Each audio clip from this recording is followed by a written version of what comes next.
What's going on, OKC? Welcome back to the Bring the Thunder podcast. I'm here with Jack and Gabe this Sunday afternoon.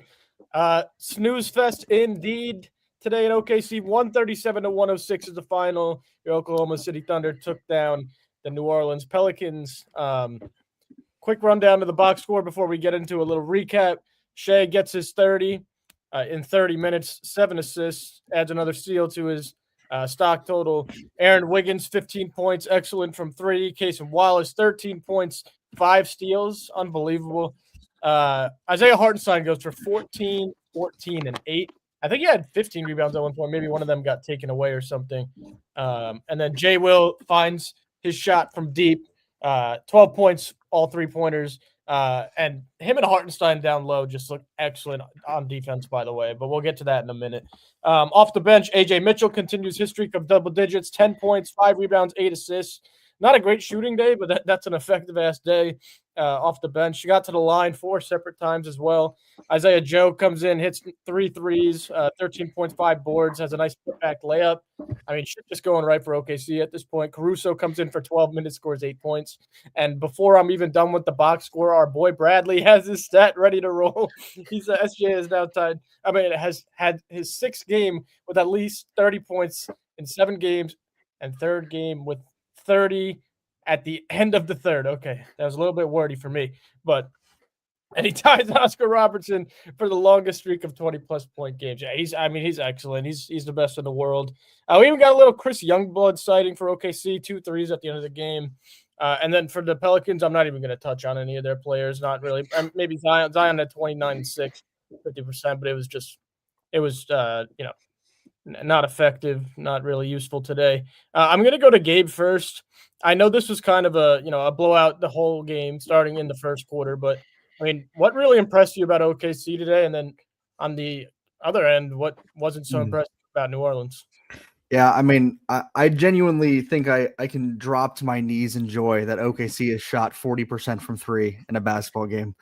It's just incredible to see the threes falling. That first half was crazy. First quarter, we had 7 threes. I mean, just seeing the shots actually fall that we know our players are capable of making, that's a good feeling. I mean, missing Isaiah Joe was big. Having him back these last 2 games, he's immediately shown that even if he's not always being the most consistent, and just having a guy who's willing to pull the trigger when we know that we need it is nice. I mean, I trust him when he's shooting it, even if he's missing. I just feel better if he's the one taking the shots. But Jay Will, man, that's the standout of this game. Way to find the shot, man. Absolutely. And he missed his first 2, and they were not exactly the best misses either. I mean, they did not look great, but you're never going to doubt this team when it comes to confidence. Jay Will had the confidence. He kept putting them up, and he ends up 4 for 9. I mean, I'm more than happy with that. And Joe, you mentioned the defense. Jay Will, I think some people who don't watch OKC don't understand why we like Jay Will so much. Look at what he does when people he guards Jokic, he guards Zion. I mean, he is a brute force. He is strong. I mean, he can, especially against Zion today, he was poking the ball free. He was contesting completely legally. Not once was he fouling. He was keeping his hands straight up, getting blocks. And that's against Zion, who the entire game, Michael Cage was talking about, Zion is just this. I mean, he leads the league in free throws attempts a game. He's over 11. And that's not because he's trying to bait or anything. It's because he's that hard to stop. He's so powerful. He's so strong in the paint. And our backup center comes in and gives him a tough night or tough evening. But that's crazy. Like that's just a huge testament to Jay Will and everything that he brings. But this is just kind of it was a fun, boring game, if that makes sense. Yeah. We were beating them bad, but it's fun to watch when you get to see some of those other guys come in. The Brooks Barnheiser tough layup had me out of my seat. That was beautiful. But it's a fun game. Like you mentioned, Joe, SGA gets his 30. The 30 and 30 is crazy. I mean, just doing whatever he can and constantly getting fouled. I mean, people are just going to screenshot the 13 free throws, but he was getting hacked. I mean, every single one he was getting hacked. Yeah, exactly, Bradley. He's gonna get the allegations, but if you watched him play, they were just fouling him for no reason. And Jeremiah Fears kept getting him. And there was no one else playing. Like we had everyone out today. Most boring game of the season, I think. And I have one question after watching this game. Do the Pelicans have any offensive sets? Like, do they run anything? Or do they just – it felt like I was watching a pickup game when they had the ball. I did not know what was going on. You're exactly right, because I was noticing that too. Like, I didn't watch him run any set, not even like get the ball to Zion on the block in a set. It was just freelance. I like Trey Murphy on their team, but even his buckets, like he was creating off the dribble and shooting step back threes. Like everything was so all over the place. And then I'll turn to Gabe in a second, but I do have to ask Jack one question. Like, I know we played the Pelicans, but this is, to me, an extremely impressive win the way they did it with absolutely nobody playing today. What are your thoughts on that? I think it's good to have a game like this where we can get our three-point confidence back, get in the groove, and hopefully it can carry on because we've got a pretty tough road trip ahead. So I think this was like the perfect game to go out there, get a statement win, and like we still got good rest for the guys, and I think everyone's going to be confident heading into this road trip. And I mean, I was impressed with Isaiah Joe, and I think Gabe was saying on an episode before that when we get him back, our three-point issues will be solved, and I think that's pretty true. So everyone's just more confident now, and it's going pretty good. Absolutely true. True. I want to speak about that there. Yeah. I did say that, Jack. I did, and I'm not saying that I'm right or anything, but to tell me that Isaiah Joe isn't going to help this team's three-point confidence and three-point shooting ability is something that I disagree with heavily. Isaiah Joe comes in and immediately just starts playing more confidently in every way. I mean, bringing him back there's no other way to put it than it's helpful. Like he's going to help. He's going to help solve that three-point shooting problem. But I want to talk about something on the Pelicans side of the ball. If there are any Pelicans fans listening for some reason, stop listening here because, wow, Jordan Poole is hard to watch play basketball. You talk about that pickup style of basketball, that he is the king of that. I mean, the shot taking, like the IQ to pull up some of those threes is abysmal. Genuinely hard to watch. And on the Pelican side, Jeremiah Fears looks great. Like he looks incredible. He's young. I like the way he's playing. I like the way he's taking shots. I seriously hope for his sake that he does not learn anything from Jordan Poole, because Jordan Poole it's just hard. 2 for 11, 2 for 9 from 3. He had the lowest plus minus in the entire team. He had a minus 26 and he only played for 24 minutes. What? Yeah. Like that's just crazy to me. Yeah. And I'll touch on that a little bit too. It just seems like a guy who's kind of checked out after being, in Washington. He comes to New Orleans. It's like similar vibe. He did mention that there's more fans that go to New Orleans games, but it's a similar vibe to me. And I can't remember the exact time of the game. I think it was late third or early fourth. He checks into the game. He got 4 threes up in about 2 minutes. Like I'm talking maybe. He hit the first 2. He missed the second 2, but it was just insane. Actually, I was in the third quarter because to end the third quarter, he chucked up a wild 3 that I don't think hit rim. So his days, I don't want to say they're numbered because he'll probably be around for a while, but he hasn't been the same since he got paid, to be honest. And he won't be winning. No. He's just such a streaky player. Like people talk about how hot he can be, like when he's actually hitting his shots. It's like, yeah, he'll average like 20, 25 for like a couple weeks maybe, and then he'll go right back to just it's the same shots too.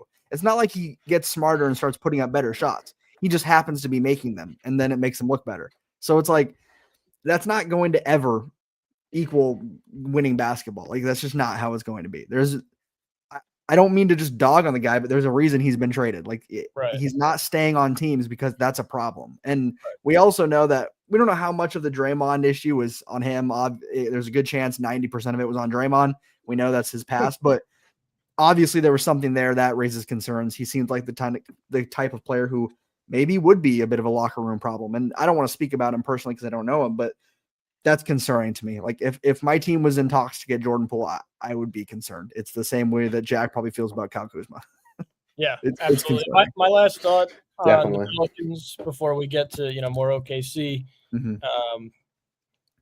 We mentioned that they have a lot of talent on the roster. Like they actually have a talented ass roster. Trey Murphy, Zion, Fears looks good. Herb Jones is good. He's good.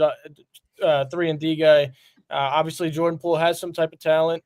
Sadiq Bey is good. Kevon Looney off the bench. Like they have a lot of talent. It's just not going to mesh over there at all. And it's kind of like a waste of a roster this year, to be honest, in my opinion. But back to the OKC side of things, talking about winning basketball, I think when Isaiah Hartenstein plays like this, it doesn't even have to be this good. Like, just plays like himself, OKC's nearly impossible to stop. Like, he's such a catalyst in what they do on both sides of the ball. And, you know, we kind of banged on him the first two games for looking a little, still hungover from the championship, but he's gotten back into form in the past few games. Like he hasn't skipped a beat. He looks amazing, and when he's on and Shea's on, this team just is rolling. I just want to stress how important he is to this team. And then my brain started thinking again, maybe because I'm just an asshole or something, but is it a coincidence that we're starting to get this 3-point percentage up while we aren't running double big lineup because Chet's out? Or am I just overthinking? Because we saw the stats go down significantly on offense when they started this lineup last year. I think it's a middle ground there. Like, I think you might be a little bit of a hater there, but at the same time, because like Chet's a good shooter. Like, having Chet on the court, he's a good shooter. We've seen, I mean, we ran through with the Pacers. We had times where we were running the double big and it worked. So like, we know it can work, but on the other side of things, Aaron Wiggins has been starting. Aaron Wiggins 3 for 6 from 3. That's what Joe has been advocating pretty much since this podcast started, that he wanted Aaron Wiggins starting. So it's like, I lean your side. You know, we always have talked about how it's usually Savir who's talked about liking the double bigs at times, and he started going against it too. So like, yeah, it definitely opens up more opportunities for threes, but I think we know Mark's not exactly listening to us in terms of not running the double bigs. No, and deservedly so. I mean, he did win a championship, so I guess he knows what he's doing. Tonight, the Pelicans were playing a lot of zone as well, so I think we punched that pretty well. So I don't think they're always going to guard us in a zone. I agree for sure. Before we continue any further, it is time for our favorite segment of the day. What the hell is Jack wearing? And that is our slogan there. We got Jack with a random OKC jersey. It definitely looks like today. If anybody's in the comments, drop your prediction below. Again, he doesn't tell us before we start the show, so we're all guessing together. Gabe, I'll let you go first. Oh, man. Well, obviously it's a newer jersey. We can tell clearly just by the way it looks with the colors. So it's got to be a player pretty new. All right. I'm gonna go AJ Mitchell. I know you're an AJ Mitchell guy. I could see you rocking the AJ jersey. Yeah, for me, I'm gonna go very simple. He did not play today, but the black jersey is just reminding me of him. I'm gonna go with Jalen Williams, J-Dub. I like that. Well, I do own both those jerseys, but no, this is not one of them. One day you will get it, but today I have Isaiah. Well, fitting. You know, I'm starting to get really mad at myself because he is starting to just wear whoever played the best. So I gotta get back to that. Now, next time he's gonna wear just a random one because you said that. But deservingly so for Hartenstein today. What a fucking game. Yeah, absolutely. Something I kind of wanted to mention is we talked about Wiggins in the starting lineup now, but I feel like there's a different confidence to him in the start of the season. He has looked incredibly confident in every shot he's taken this season. I mean, there were times last year where don't misquote this because I really like Aaron Wiggins, but there were times where I was probably lower on him than everyone else because I do think there were moments where if he got the ball, he was putting up a shot no matter what, and that bothered me. Like, I did not like that. He looks significantly more confident in the decisions that he's making this year to me in the way that the season started. He's swinging the ball quicker. He's taking shots that are much better. He's driving and kicking. Everything about his game is looking like he could be much more than that, kind of inconsistent bench player that we kind of learned to like rely on a bit. Like, I feel like he's going to turn into this player that we absolutely know can come in and drop 15 plus every single game if we need him to. Like, that is reassuring to me, at least. And I really hope that we don't see everyone return and his minutes immediately shoot to the floor. Like, I hope he's, if not the first guy off the bench, I hope he's the second, and right now it feels like it would be potentially Kaysen would be that first one off the bench if we run the double bigs. But right now I'd rather have, I don't know. That's tough. Right now I feel like Wiggins is just bringing so much offensively, but then, Kaysen's get the 5 steal game, it's hard to But those two, to me, should be the first two off the bench right now. It's not even a question. I'm really glad you brought that up because I was going to transition into – I was going to say, Dub's going to get reevaluated in 10 to 14 days. He had another procedure done on his wrist. Little concerning, but he doesn't seem too concerned about it, so that's, it's a sigh of relief. But when he does get back, obviously we know we're going with Chet and Hartenstein, and obviously Shea, Lou, and Dub. That's going to be the lineup. This OKC bench, healthy, is Cason Wallace, Alex Caruso, Isaiah Joe, Aaron Wiggins, AJ Mitchell, Jalen Williams. Mind you, Kenrich Williams hasn't played. Kenrich Williams will be in there. Mm-hmm. Brandon Carlson's been good in his minutes so far. I mean, I'm talking 18 players that could be substituted throughout a game, especially in a game like this. They're going to be rested come playoff time because this team is by far the deepest team in the league, and they all work so hard off the bench. Like, we could throw a whole bench lineup in, and I'd be confident in us getting a win in a game like today. And we saw that a few times last year. Like, we had a home game against Portland where Jay Will was dropping those triple doubles and Aaron Wiggins was going for 30. It's deeper this year. It's much deeper this year. And then obviously, God willing, if Topic is able to make a return at some point this year, that's just another player who's a talented player who will get minutes. I mean, I guess where I'm going is in the regular season right now, who's beating OKC if they're when they're healthy? I mean, I feel like we keep mentioning this team, but Denver's looked very good. I'm interested to see how we match up with Denver, as always. It's always interesting to see what goes with them. But that's the biggest threat to me. Like, it's not close. It's really not. I mean, there were a lot of people that were really worried about Dallas, which I'm not exactly too concerned. I mean, I see the potential, but it's not gonna work. But yeah, no, it's pretty much just Denver. But the thing that I'm noticing as well is, I mean, we understand this because we're Thunder fans, but you can put Shea on a court with any of the four players that are on our roster, and there is a good chance we will win the game. Like, he elevates every single player around him to just playing incredibly. And you were naming all those players that were missing, Joe, and that includes Thomas Sorber as well, who I am very high on. I think Sorber is going to be incredibly useful if we're able to play him. So, yeah, I think so many teams. I mean, there are all the guys that you named could start on an NBA team. It's just that's crazy to me. Like, I'm not saying that they'd be superstars on those teams, but there are guys who maybe could be star. I mean, I seriously think you give Aaron Wiggins 30 minutes a night on a starting lineup, he can average 20 plus points a game. Like, there are so many players that just pose this threat where you talk about when playoffs come, we'll be healthy and we'll be super energized off the bench. But the only thing that I can even think of that will even come close to stopping that is just injuries. Like, is there anything else that really can slow us down other than injuries? And it's like, I don't want to set that standard because then you're expecting to just win game after game after game after game after game. But as of right now, like, we haven't shown that, and granted, we're only 7 games into the season for us, but we haven't shown that inconsistent game where it's like we forget how to play basketball. Because there were times last year where we would drop a game and we were all like, that was like the worst game I've ever seen. We've not shown like hard. I mean, we've had some rough spots this season, but not in that regard. And we've not had J-Dub. That's exactly what I was going to say.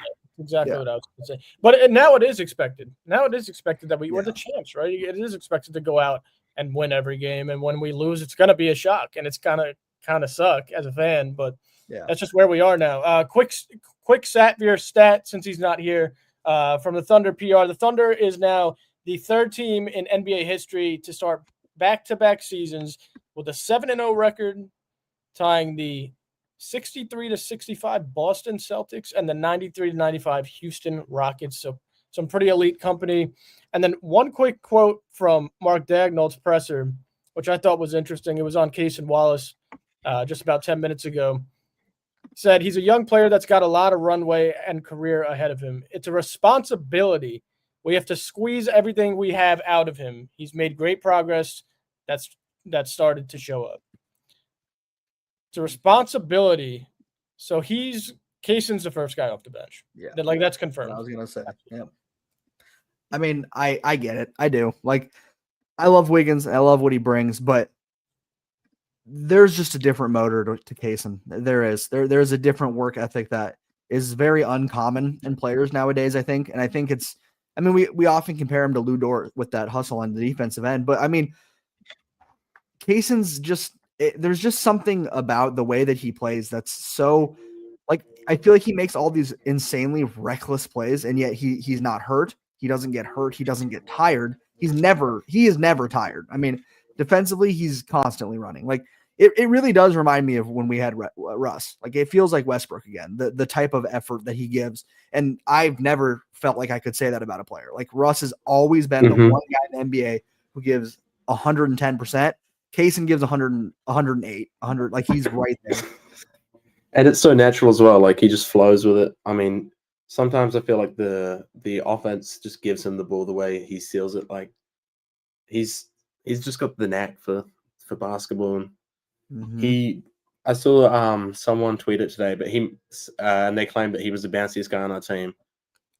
I think that's true, to be fair. Absolutely. That's what I was going to mention that as well. The sneaky athleticism is crazy. I mean, part of that is why he's so quick and he's so good at jumping lanes, but I feel like once a game, I see him running down on a fast break, and I'm like, man, how's he going to lay this up? And then he just pulls it back and dunks on someone. Yeah. It's like, where did that come from? Like, it's so surprising. It's crazy. Some of them are rim grazers too. Like, but like, can you name a time where he's missed one of those? Like, I don't think he ever misses them. He gets them in every single time. Like, it's just crazy, the drive that he has as such a young player. Like, I remember when I was looking at the draft class and just kind of like eyeing players, I had a different page where I was like doing mocks and stuff and looking at players. And I remember multiple times, like, I didn't like call anything out or like predict that he's going to be this good, but I was like, if the right team gets him, he will be very good as a role player. And it's just because if you watched him play at Kentucky, the drive was clearly there. Like, the 3-ball wasn't falling as well as you would have wanted to see at the time, but the drive on defense was insane. I mean, you don't get college players this often that are playing the way that he was. And it's tripled in effort. Everything about him has just gotten better. And if that 3-ball really does become consistent the way it's looked, there's no reason that he shouldn't be the first guy off our bench. And while I love Wiggins and I was just talking him up, like, if Wallace is going to bring both ends of the court, there's no reason that he shouldn't be that first guy off the bench. And some nights even starting if we're not going to do the exactly. And if we're missing somebody, he even started games in the NBA Finals already in his young career. So a healthy problem to have for OKC. Before we wrap up, looking forward, hopefully getting Chet back. Specifically, we get Tuesday at the Clippers. We're at the Trailblazers Wednesday, so we get a back-to-back. And then Friday, we're in Sacramento. And to finish out the road trip on Sunday, we are in Memphis, which doesn't seem to be the hardest place to play right now. But those are all tough matchups. We'll see what we can do health-wise, get the guys ready. But it seems to me like no matter where they are or who they're playing, if number 2 is on the floor, you got a good chance at winning. Absolutely. But if you guys – go ahead. I could see Sacramento being a tough one for sure. They played us good. I'm not just saying that because Russ is on the team, but seriously, I mean, I think a lot of people consider them just this mediocre team since they have Levine and DeMar, and they were stuck in hell for like 3 seasons of mediocrity with Chicago. But they have a good roster. They have a lot of good players. Malik Monk off the bench is insanely sneaky. I mean, especially against us, he is a sniper when we play Malik Monk. But they are a good team. Keegan Murray is. I think people also underestimate how like efficient Keegan Murray can be. Yep. He kind of hit his ceiling early in his career after that rookie year, but that's a good ceiling for a role player. I mean, he does his job. So that's a game I'm interested to see how that one goes. I'm not, knock on wood, I'm not too concerned about the 2 before that, but that one will be good. I'm looking forward to that one. Yeah, for me, I think the Clippers and Trailblazers games are going to be tough. I think the Clippers are deep. They haven't been playing great, but they are extremely deep this year. And the Trailblazers have been playing good. They actually have been playing Drew's been cooking. Drew Holiday's been on a tear. Drew Klingen's looked good. they have a few other guys that I'll mention in a preview. And then obviously Sacramento historically has beaten us in Sacramento a lot. Yes. We kind of broke that curse last year, and hopefully it continues this year. But you're right; it's gonna be a tough game. And then Memphis, we like to beat up on Memphis, so we'll talk about that. But Jack, do you have anything else before we go? I think we should just take it one game at a time, take it as it comes, and it'll be a good test for the team whether we win or lose. It doesn't really matter. So as long as we're improving and getting reps up, getting minutes, staying healthy. So I think those are the biggest things. The most Shea Gilgeous-Alexander answer you could have ever given, and I love it. Appreciate that answer. Other than that, guys, we appreciate everybody who tunes in consistently, who comments. We love it. We try to get to as many comments as we can. We'll be here after every game, post-game lives. We do our weekly episodes, so keep a lookout for that. And then quickly before we go, we do now have our memberships up on the YouTube channel, so you want to go check those out, get exclusive videos. I can't say it with a straight face every single time, and I apologize, but exclusive videos, exclusive lives, members-only chat, members-only game videos. We'll have all that for you guys, so go check those out, and we will see you guys Tuesday. Well, actually, we'll see you Wednesday morning around 2:30 Eastern time because that's when that game's going to end. But other than that, hope you guys enjoyed your Sunday evening. Win OKC. We'll see you next time. And Thunder up, baby. Let's go.